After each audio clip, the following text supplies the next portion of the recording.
हमारे खास मुलाकात कार्यक्रम में आज हमारे साथ खास मेहमान हैं वेस्ट सेंट्रल एम्प्लॉयज़ यूनियन के महामंत्री मुकेश गालव साहब। मुकेश गालव साहब से हम इनके जीवन परिचय से लेकर इनके यूनियन से संबंधित जानकारियां आप तक पहुंचाएंगे। आइए बात करते हैं मुकेश गालव साहब से।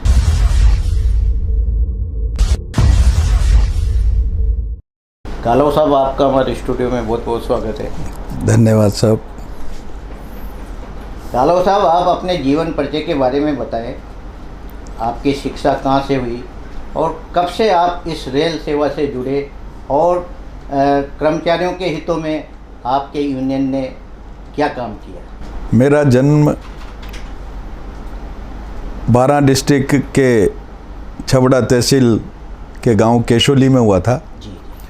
और केशोली में मेरे ग्रैंडफादर किसान थे और पुश्तैनी लगभग 100-125 बीघा ज़मीन थी। मेरे पिताश्री वो अध्यापक थे और वाइस प्रिंसिपल से रिटायर हुए। कक्षा 1 से लेकर कक्षा 3 तक हमारी पढ़ाई जो है वहीं हुआ। केशोली में एक छोटा सा स्कूल था तो वहीं शिक्षा हुई। फिर बीच में पिताजी का ट्रांसफ़र अलग अलग छबड़ा तहसील में अलग अलग विद्यालयों में हुआ तो वहाँ भी जाने का अवसर मिला। और कक्षा 4 से फिर मेरे पिताजी ने केवल और केवल हम भाई बहनों को पढ़ाने के लिए उनका कार्यस्थल छबड़ा के आसपास रहते हुए भी उन्होंने जो है कोटा में हमें शिफ्ट किया, केवल पढ़ाने के इरादे से। मेरे ग्रैंडफादर का जो जुड़ाव था, पटेल थे वो, और उनका सीधा सीधा सा मानना था कि जैसे उन्होंने अपने पुत्र को पढ़ाया था तो उस ज़माने में अध्यापक बनना आसान काम नहीं हुआ करता था। जब वो उस समय पढ़ लिख करके अध्यापक बने तो उनका सोच था कि बच्चों की शिक्षा ठीक से होनी चाहिए। और चूंकि वहाँ साधनों का इन सब का अभाव था तो इसलिए उन्होंने कोटा में शिफ्ट करने का फैसला लिया और कक्षा 4 से हम कोटा में अध्ययनरत रहे। तो कक्षा 4 से लेकर के और 7th तक मेरी इमानुएल स्कूल में शिक्षा हुई। उसके बाद कक्षा 8 में मैं माध्यमिक विद्यालय भीमंडी में एडमिशन लिया। फिर 9th, 10th, 11th ये तीनों जवाहरलाल नेहरू भीमंडी हायर सेकेंडरी में मैंने अध्ययन किया। और 9th में मैंने साइंस मैथ्स मेरे विषय थे, वहाँ से ही हायर सेकेंडरी किया। उस समय 12th नहीं हुआ करता था, हायर सेकेंडरी था। फिर राजकीय महाविद्यालय कोटा में हमने कॉलेज में 12वीं कक्षा में एडमिशन लिया, वहाँ भी साइंस मैथ्स ही मेरे पास था। और जब हम फर्स्ट ईयर करने के बाद सेकंड ईयर में जब हम पहुँचे तभी एक अखबार में नोटिफिकेशन निकला था भारतीय रेलवे के रिक्रूटमेंट से संबंधित।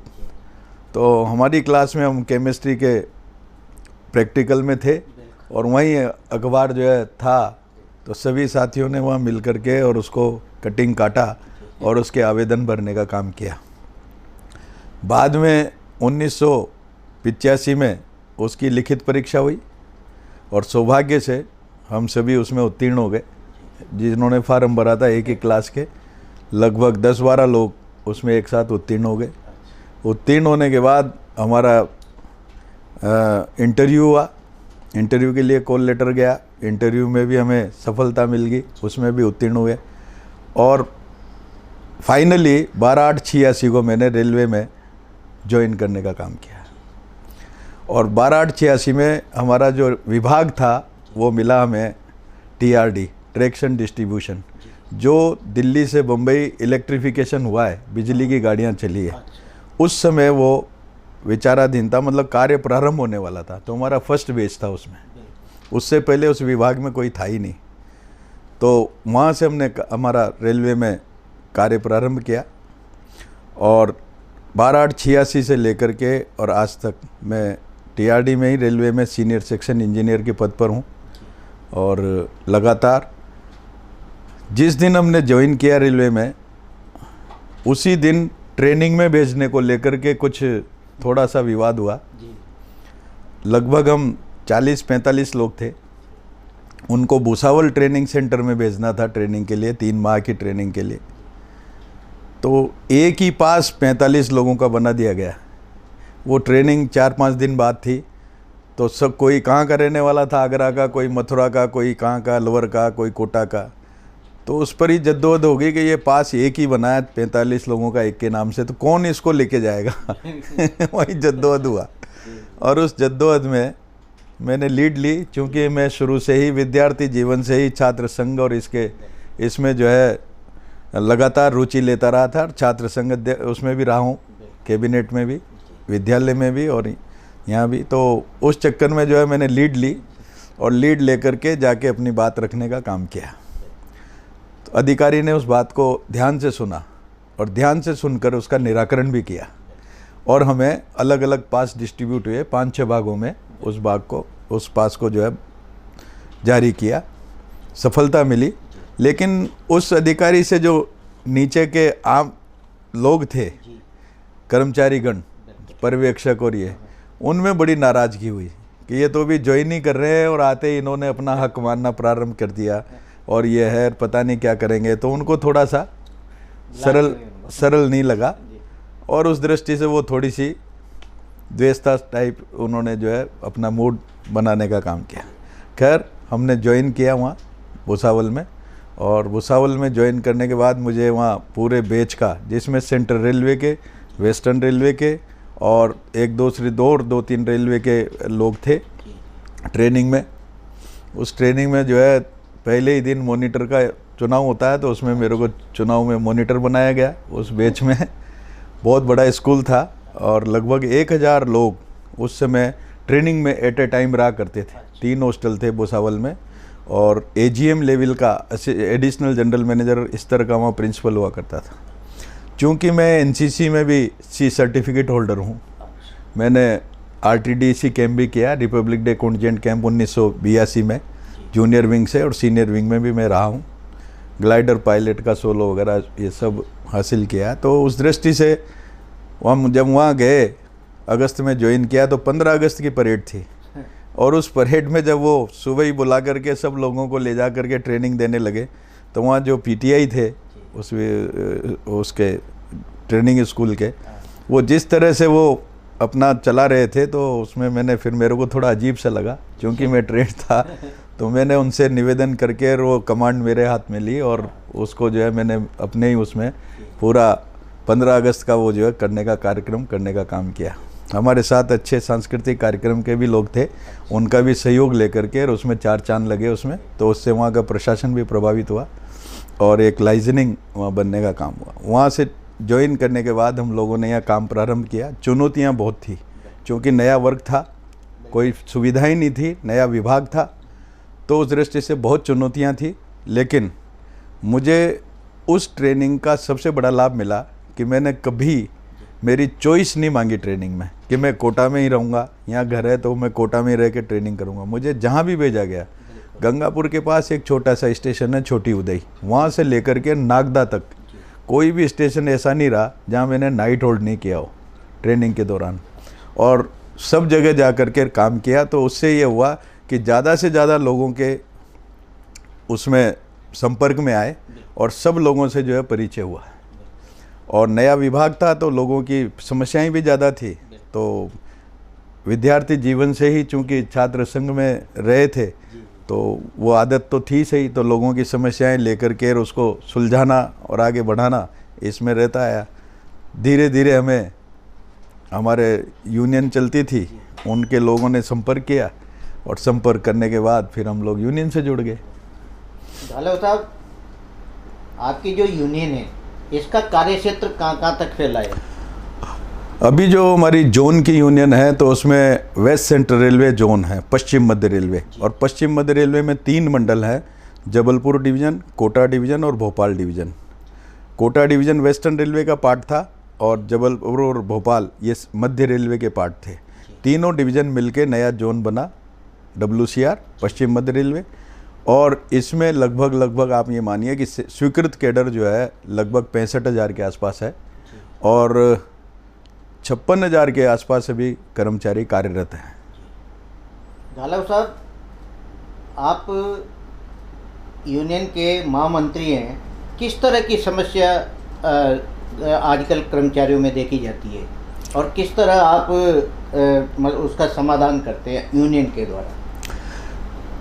जब हमने शुरुआत की 1986 से, तब उस समय लोग कम लिटरेट थे, कम पढ़े लिखे लोग थे। ग्रुप डी में डायरेक्ट रिक्रूटमेंट की कोई व्यवस्था नहीं थी और कम पढ़े लिखे लोग आते थे, तो उन पर जो है समस्याओं का दायरा उसी तरह का होता था और उसका निदान भी उसी तरीके से होता था। लेकिन जैसे जैसे सिस्टम इम्प्रूव हुआ और पढ़े लिखे लोग नौकरी में आने लगे, बहुत भारी कंपटीशन से बेरोजगारी की स्थिति बहुत ज़्यादा हुई, और वो जब स्थिति बनी तो उसमें बनते बनते आज उसमें भी बदलाव आया है, काफ़ी परिवर्तन आया है। आज B.Tech M.Tech लोग, एक हमारे छोटे ग्रुप डी का जो कर्मचारी ट्रेकमैन होता है, बहुत हार्ड वर्कर होता है, तो आज उसमें जो है ज्वाइन करने पर मजबूर हो रहे हैं। तो उनको क्या कि पहले की और आज की तुलना में जो ग्रीवेंसेज है, जो शिकायतें हैं, जो मानसिकता बदली है जिस परिवेश के साथ साथ, तो उसमें यही बदलाव आया कि पहले के लोग बिल्कुल सीधी बात करते थे, लेकिन वो कमिटेड थे सिस्टम के प्रति भी, रेलवे के प्रति भी और संगठन के प्रति भी। आज जिस कंपटीशन में लोग आ रहे हैं तो उनकी योग्यता के अनुसार उनको जॉब नहीं मिला। उनकी योग्यता है B.Tech M.Tech, इवन IITN ने हमारे ट्रेकमैन में ज्वाइन किया है बम्बई में, तो उनकी योग्यता जो है बहुत ही उच्च योग्यता है और उसको एक ट्रेकमैन का जो जॉब मिला और जाते उससे कह दिया कि ये 5 सामान पकड़ो, तगारी, फावड़े, गेंती, ये वो, और जाइए ट्रैक पे मेंटेन करने, तो उनकी योग्यता के अनुसार उनको जॉब नहीं मिला, जिससे वो असंतुष्ट हैं। और वो किसी भी दृष्टि से ये चाहते हैं कि कहीं से भी रास्ता निकले, एक ऐसा रास्ता निकल जाए कि हमें इस भारी वर्क से कुछ हल्का कार्य इस तरह का मिल जाए जहाँ बैठ करके जो हमने स्किल ली है, एजुकेशन ली है, उसका हम ज़्यादा से ज़्यादा इस्तेमाल उसमें जो कर सकें। लेकिन दुर्भाग्य से वो एकदम तो हो नहीं पाता। धीरे धीरे यूनियन ने भी लड़ते लड़ते उसके रास्ते निकाले हैं, कई रास्ते निकाले हैं, जैसे LDC किया है, लिमिटेड डिपार्टमेंटल कॉम्पिटिटिव एग्ज़ाम्स किए हैं, फिर GDC किया है, general limited GDC, general departmental competitive examination. तो इस तरह से हमने विभागीय कर्मचारियों के लिए काफ़ी रास्ते खोले हैं, पदोन्नति के चांसेस, एवेन्यूज़ बहुत जो है संगठन ने खोलने का काम किया है और उनकी वो है। लेकिन जो लोग सारे के सारे तो समा नहीं जा सकते उसमें, कुछ चुनिंदे लोग उसमें जो है जाते हैं, 100% तो उसमें बढ़ नहीं सकते। तो उस कारण से लोगों का जो डिससेटिस्फेक्शन है, असंतुष्टपन जो है वो रहता है। अब वो तभी मिट पाएगा तब तक उनको उनकी योग्यता के अनुसार जॉब नहीं मिल जाए, तब तक तो उनके दिल में वो खटक जो है रहेगी। तो आजकल ये थोड़ा सा इस तरह का परिवर्तन देखने को मिल रहा है। गालव साहब, ये जो ओल्ड OPS योजना है, इस पर क्या आपका यूनियन मतलब आगे रखता है सरकार के सामने बात? OPS एक सामाजिक सुरक्षा का सबसे बड़ा हथियार है और ये 2003 तक बखूबी चला आ रहा था और इसीलिए प्राइवेट सेक्टर से लोग सरकारी क्षेत्र को, गवर्नमेंट सेक्टर को पसंद करते थे, क्योंकि इसमें तनख्वाह भले ही कम मिलती थी, सीमित दायरे में सारा सब काम होता था, लेकिन इसके अंदर आदमी जब रिटायर होता था तो उसको समाज में सम्मानजनक जीवन यापन करने के लिए पेंशन के रूप में उसको एक अच्छा खासा पैसा मिलता था और वो जब एक्सपायर हो जाए तो उसके बाद उसकी विधवा को पेंशन का प्रावधान था। विधवा भी एक्सपायर हो जाए तो डिपेंडेंट्स जो भी हैं, चाहे वो विडो डॉटर है, अनमेरिड डॉटर है या विकलांग कोई बच्चा है परिवार में, तो उन तक को भी इस पेंशन का लाभ मिलता था। मतलब पीढ़ियाँ उस लाभ को लेती थी, एक आदमी काम करता था उसके लाभ को पीढ़ियाँ लेती थी। आज के तारीख में जो सिस्टम बदला है न्यू पेंशन स्कीम के नाम से, नेशनल पेंशन स्कीम के नाम से, 1 जनवरी 2004 से ये लागू किया। उस समय माननीय अटल बिहारी वाजपेयी जी एनडीए की सरकार थी और उन्होंने संसद में गए बिना सीधा सीधा कैबिनेट में फैसला लेकर के इस स्कीम को बदला और एनपीएस लाए 1 जनवरी 2004 से। इसका नोटिफिकेशन हुआ 22 दिसंबर 2003 को, 22 दिसंबर 2003 को। तब से जब ये आई तो इसका इतना प्रोपोगंडा किया कि इससे आदमी लखपति बन जाएगा, लखपति है तो करोड़पति बन जाएगा, ये ऐसी स्कीम है। और उसका प्रेजेंटेशन देने के काम हुए, ये हुए, इतना पैसा इसका कटेगा, कंट्रीब्यूटरी सिस्टम है कि 10% आपका कटेगा, उतना ही पैसा गवर्नमेंट देगी, फिर ये फंड मैनेजर के पास जाएगा, उसको कई योजनाओं में इन्वेस्ट करने का काम होगा और इससे जो है बहुत पैसा मिलने वाला है। लेकिन जब इसकी ट्रूथनेस, इसकी हकीकत जब मालूम पड़ी कि बहुत से लोग 1 जनवरी 2004 के बाद जो भर्ती हुए किसी भी सरकारी नौकरी में और वो बाय चांस काम करते हुए एक्सपायर हो गए या और किसी कारण से वो हुआ, स्वर्गवास हो गया, तो उनकी जो फैमिली पेंशन थी वो कुछ मिली ही नहीं, क्योंकि ये 1 जनवरी 2004 से प्रारंभ हुई है स्कीम और 2013 तक इस पर कोई एक्ट ही नहीं बना। जो कानून बना है इसका अमली जामा पहनाया वो 2013 में बना है, उससे बीच में तो कोई कानून ही नहीं था किसी भी तरह का। तो इसमें जो है नेशनल काउंसिल जेसीएम के माध्यम से इसको उठाया गया। मैंने स्वयं ने उठाया क्योंकि 26 केस हमारे थे WCR में और पश्चिम मध्य रेलवे के, जो आदमी काम करते हुए रन ओवर हो गए थे, एक्सपायर हो गए थे, उनकी विधवाओं को एक नया पैसा न तो सेटलमेंट का मिला और न पेंशन का मिला। स्थिति ये होगी कि साल, 1.5 साल, 2 साल गुजरने के बावजूद उनके बच्चे जो प्राइवेट स्कूलों में पढ़ते थे उनको दाखिला वापस लेना पड़ा क्योंकि फाइनेंशियली बहुत ही रोड पे आ गए। तो ऐसी परिस्थिति में हमने उस मामले को राष्ट्रीय स्तर पर उठाया। सम्मान्य उमरामल पुरोहित उस समय जेसीएम नेशनल काउंसिल के स्टाफ साइड के सेक्रेटरी थे, जो 36 लाख केंद्रीय कर्मचारियों की तरफ से भारत सरकार से नेगोशिएशन के लिए करते थे, अधिकृत थे। उन्होंने इस मामले को बहुत गंभीरता से लिया और लेने के बाद 2007 में भारत सरकार ने कहने का काम किया कि ये हमारा काम नहीं है, ये काम है डिपार्टमेंट ऑफ इकोनॉमिक अफेयर्स का काम है और डिपार्टमेंट ऑफ इकोनॉमिक अफेयर्स ही इसकी वह है और वही इसको सेटल करने का काम होगा।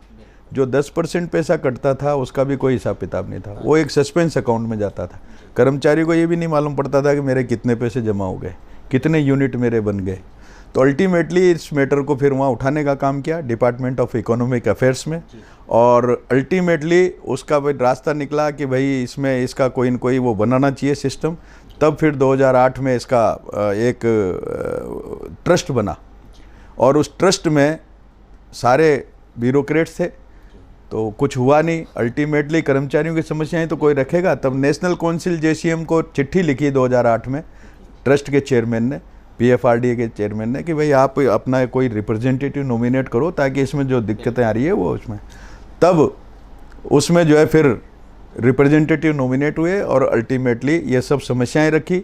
तो वहाँ से जो निदान हुआ वो आज भी चल रहा है कि एक तो सबका पैसा इंडिविजुअल अकाउंट फॉर हो गया, सबके मोबाइल पे आज मैसेज आने लग रहे हैं तभी से ही कि भाई आपके खाते में अभी तक इतना पैसा जमा हो गया और इतने यूनिट आपके NPS के बन गए। साथ ही साथ कोई भी विडो जो विडो हुई है, उसका हस्बैंड काम कर रहा था, तो उसको जब तक एक्ट नहीं बन जाता तब तक प्रोविजनली फैमिली पेंशन वैसी मिलती रहेगी जैसे पुरानी पेंशन मिलती थी। तो उन विधवाओं को भी राहत मिली। हमने 26 विधवाएं थी पश्चिम मध्य रेलवे में, सबको वो सेटलमेंट और सारा उनका हक दिलाने का काम किया। अब हमारा संघर्ष चल रहा है।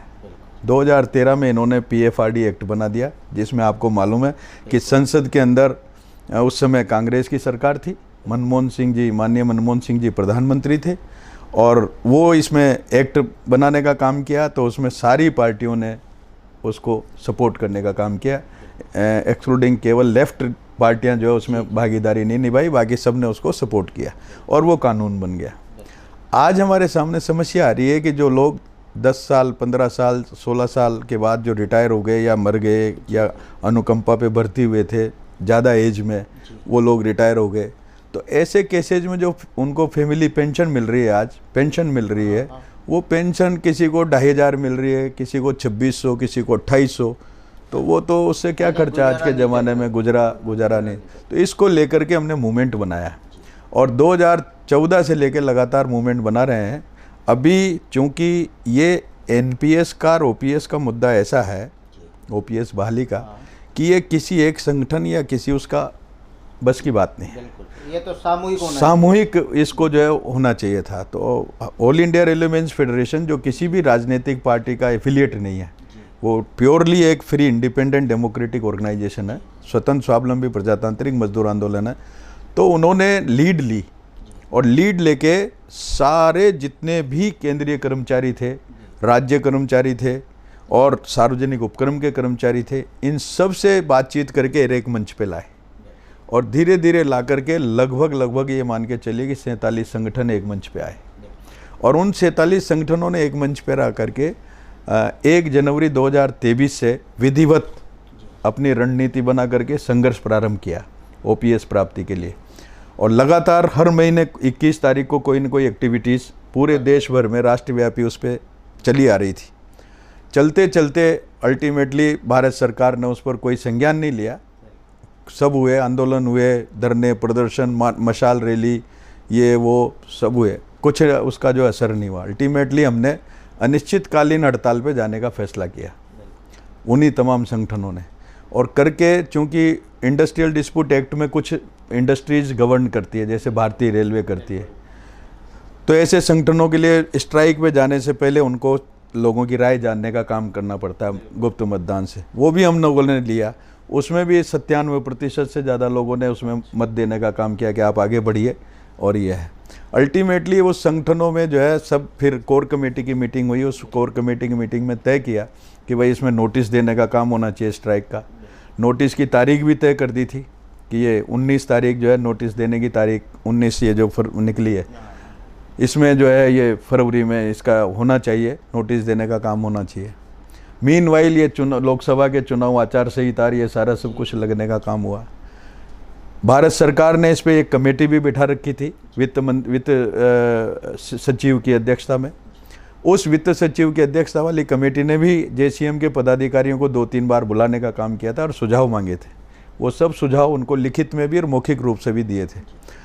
अभी जब हमने नोटिस देने का पत्र माननीय प्रधानमंत्री जी को दिया और फाइनेंस मिनिस्टर को दिया, तो उन्होंने उस तमाम जो 47 संगठन थे उसके कोर लोगों को बातचीत के लिए बुलाया दिल्ली में और उनसे कहने का काम किया कि हम लगभग अंतिम दौर में हैं, हम कुछ न कुछ योजनाएं बना रहे हैं इस एनपीएस से ओपीएस तो शायद वो मना कर दिया कि ये तो हम किसी कीमत में नहीं लाएंगे, लेकिन एनपीएस में सुधार हो जाएगा। हमारी मांग थी मेन की गारंटेड पेंशन होनी चाहिए। कोई भी कर्मचारी का पैसा कट रहा है, इन्वेस्ट आप कर रहे हैं, तो वो 60 साल की उम्र के बाद रिटायर हो तो उसको कम से कम समाज में सम्मानजनक जीवन यापन करने का एक ओहदा मिलना चाहिए, उतना फाइनेंशियल सपोर्ट उसको मिलना चाहिए।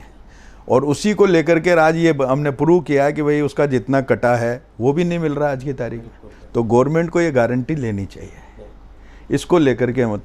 तो अभी वित्त सचिव की जो मीटिंग थी उसमें उन्होंने कहने का काम किया कि हम इसको बहुत ही गंभीरता से विचार कर रहे हैं। इसके लिए हमने फेज मैनर में 3-4 विकल्प तैयार किए हैं और आप कम से भी कम हमें 1-2 महीने दीजिए।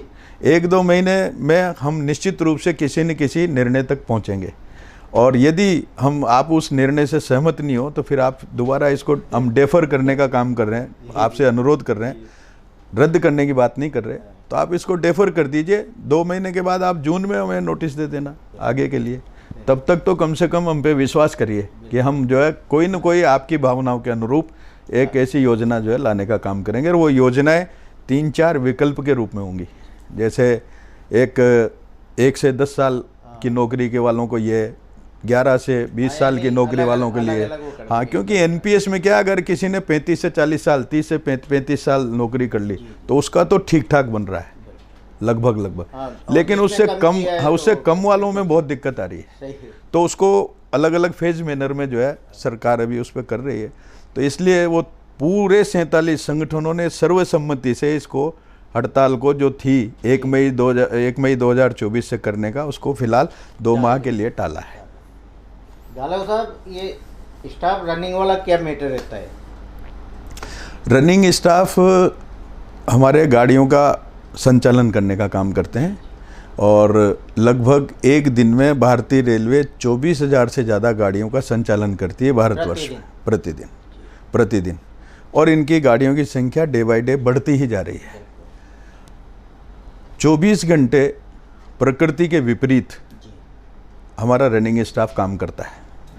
रात में लोग वाग सोते हैं तो वो रात को 130 की स्पीड से 120 की स्पीड से गाड़ियों का संचालन करते हैं और इस तरह की सुरक्षा और संरक्षा प्रोवाइड करते हैं यात्रियों के लिए भी, माल भाड़े के लिए भी और तमाम सिस्टम के लिए भी।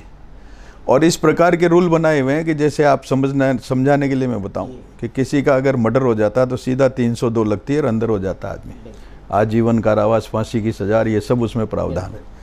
ठीक उसी तरीके से यदि हमारा रनिंग स्टाफ जो लोको पायलट है, गाड़ी चलाता है, यदि वो रेड सिग्नल अगर रेड है और वो क्रॉस कर गया 1 फुट भी, 1 इंच भी क्रॉस कर गया आगे, तो फिर उस पर जो है वही 302 जैसी धाराएं लगती है, यानी सीधा रिमूव फ्रॉम सर्विस, सीधा रिमूव फ्रॉम सर्विस।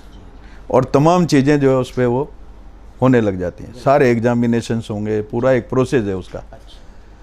तो बहुत कठिन जिसको कहा जाए कि उनके कार्य की प्रकृति है और प्रकृति के विपरीत उसमें जो है काम करते हैं। आप ये बताइए कि 6 घंटे 8 घंटे ये तो मेल एक्सप्रेस ट्रेनों में वो रेगुलर चलाते हैं। अब उस इंजन में शौचालय तक नहीं है, नेचुरल कोल भी आदमी की उसमें है, जो विपरीत परिस्थिति में गाड़ियां चलाएंगे वो भी सुविधाएं आपको उस लोको में कैब में नहीं मिलती। ऐसी परिस्थितियों में आदमी फिर भी इन तमाम चीज़ों को भूल करके भी अपने कर्तव्य को अंजाम देता है, तो वो बहुत बड़ी बात है अपने आप में। और जहाँ तक है मालगाड़ी का सवाल है तो आज की तारीख में 14-14 घंटे 20-20 घंटे लगातार इंजन पर रहता है, इंजन से नीचे भी नहीं जा सकता। अगर कोई लोको पायलट इंजन छोड़ के चला जाए तो वो उसकी अनुशासनहीनता में आता है। कोई न कोई उस पर मेंढ रहना चाहिए, उस लोको को वो छोड़ नहीं सकता। तो ऐसी परिस्थिति में बिना सुविधाओं, पर्याप्त सुविधाओं के, जो हमें नीड बेस होती है, एक नेचुरल उसके लिए होती है, उन तमाम के अभाव में भी हमारा रेल का loco pilot, assistant loco pilot किस गंभीरता से और किस कर्तव्य से अपने ड्यूटी करने का काम करता है, मेरे ख्याल से उसका कहीं भी कोई भी मुकाबला हम कर नहीं सकते। बिल्कुल सही। और ऐसी परिस्थितियों में वो काम करता है, तो उसके जब भी लेजिमेट राइट्स आते हैं हमेशा सरकार उनको पर कतरने का काम करती है। ये यूनियंस हैं, फेडरेशंस हैं, वो हमारा पार्ट है, अंग है और हम उनके लिए जूझते रहते हैं, लेकिन उनको तमाम इन चीज़ों से अलग रख करके और उनके तनाव को घटा करके और हम इसमें मदद करने का काम करते हैं। गालव साहब, आज देखा जा रहा है कि रेलगाड़ियां तो बढ़ती जा रही है, स्टाफ की स्थिति क्या है? ये अंतर्राष्ट्रीय फिनोमिना है, ये यहीं नहीं, कहने को आप अंतर्राष्ट्रीय कहीं भी चले जाए। मैं भी लगभग 30 देशों में तमाम कॉन्फ्रेंस या किसी न किसी के माध्यम से जाने का मुझे अवसर मिला है और उसमें काफ़ी जिसको बोला जाए कि हमारे अनुभवों का आदान प्रदान एक दूसरे देशों के साथ होने का काम होता है। उसमें कार्य की परिस्थितियों का भी आकलन होता है, तुलना होती है, तमाम चीज़ें होती हैं। लेकिन भारत सरकार ने अभी जो स्ट्रिक्ट फैसला लिया है उस पर ज़रा गंभीरता से विचार करना पड़ेगा।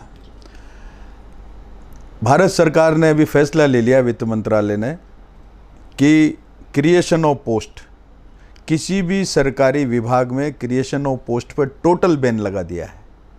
अच्छा। पिछले 3-4 साल से, 4-5 साल से एकदम टोटल बैन लगा दिया है। एक पोस्ट भी सफाई वाले की भी कोई क्रिएट नहीं कर सकता, up to chairman railway board, भारतीय रेलवे की जहाँ बात करें।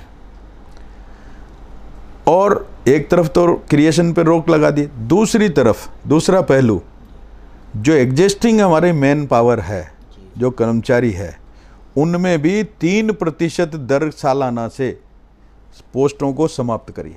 अच्छा। अब ये दोनों एक साथ कैसे चलेंगे आप बताइए? सही है।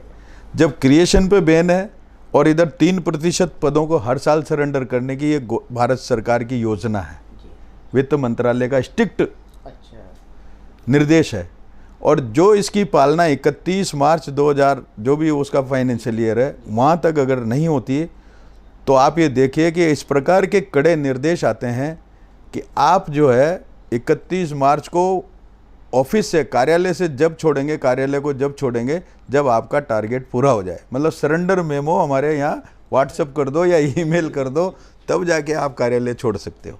इस प्रकार का दबाव जो है वो ब्यूरोक्रेसी का आता है। और आज ये देखें कि हमारी जो नॉन सेफ्टी कैटेगरी है वो लगभग इस उसके चलते हुए लगभग पद जो है हर साल सरेंडर होते जा रहे हैं, और उसी का परिणाम है कि जो कर्मचारी एग्जिस्टिंग उन पे काम का अतिरिक्त बोझ बढ़ रहा है, क्योंकि गाड़ियां बढ़ रही है, स्टेशन बढ़ रहे हैं, तमाम दूसरी सुविधाएं बढ़ रही हैं, ये सारी चीज़ें उठ रही है, तो उसको मेंटेन करने के लिए, सब कुछ करने के लिए कर्मचारियों की तो आवश्यकता रहती है। अब आज सरकार सफाई का काम हुआ, ये काम हुआ, वो सब आपने कॉन्ट्रैक्ट पे दे दिया, ठीक है, मानते हैं। निजीकरण के सरकार कुछ फायदे बताती है तो नुकसान भी कम नहीं है, बराबर है वो। भारत सरकार अगर निजीकरण के फायदे बताती है तो नुकसान भी कम नहीं है। आप ये देखिए कि आज हमारे यहाँ लोको पायलट का बॉक्स चढ़ता है, उसमें सेफ्टी के इक्विपमेंट्स और सब कुछ होता है, 20-25 किलो का उसमें वजन होता है। अब उसको आपने सरेंडर करके उस काम को ठेके पे दे दिया। रेलवे ने क्या किया कि इतना वो करके पहले तो कहा कि नहीं सरेंडर करेंगे, और दूसरी तरफ बचाया कि इसमें से कुछ बचा लो, क्योंकि ठेकेदार कब फेल हो जाए इसकी कोई गारंटी नहीं है। आप क्या करोगे, कॉन्ट्रैक्टर का आदमी लगा दिए, अगर वो नहीं आएगा तो पेनल्टी तो लगा सकते हो आप, बिल्कुल, इससे लेकिन जो गाड़ी पिटेगी, गाड़ी जो लेट होगी, जी जी, उस एक छोटे से काम के खातिर जो गाड़ी विलंब होगा गाड़ी में, और कितने हजार यात्रियों को उसका खामियाजा भुगतना पड़ेगा, वो उसका आकलन जो है वो बहुत बड़ा है, जो नहीं होता है। सही बात। तो आज वो चीज़ें हम निजीकरण के जो सरकार फायदे बताती है, तो नुकसान भी फायदों से कहीं ज़्यादा ही हैं, कहीं वो नहीं है। और आज हमें इस बात पर सोचना पड़ेगा कि हर चीज़ की दवाई, हर मर्ज की जो है दवाई यही नहीं है, निजीकरण ही नहीं है। सही बात। कर्मचारी रहेंगे तो इंडस्ट्री, उद्योग आत्मनिर्भर रहेगा। यदि आपने दूसरों पर जाकर के, और बैसाखी पे है तो आप बैसाखी जब तक आप वो करोगे तभी तय, नहीं तो गिरते हुए देर नहीं लगेगी। वही महसूस किया मैंने तो इतने उसमें। ये थे हमारे साथ west central railway employ union के महामंत्री मुकेश गालव जी। गालव साहब ने रेलवे कर्मचारियों की जो समस्याएं हैं उसके बारे में बताया, और साथ ही किस तरह रेल का संचालन होता है इस संदर्भ में भी इन्होंने जानकारी दी। ये हमारे स्टूडियो में पधारे, बहुत बहुत नमस्कार। आपने जो आज मुझे यहाँ आमंत्रित किया और जो अवसर प्रदान किया उसके लिए मैं STN न्यूज़ और आपका व्यक्तिगत रूप से बहुत बहुत आभार व्यक्त करता हूँ, धन्यवाद देता हूँ कि आप लोगों ने उचित समझा कि रेल के कर्मचारियों की आवाज़ को जन जन तक पहुँचाया जाए। उसके लिए बहुत बहुत धन्यवाद।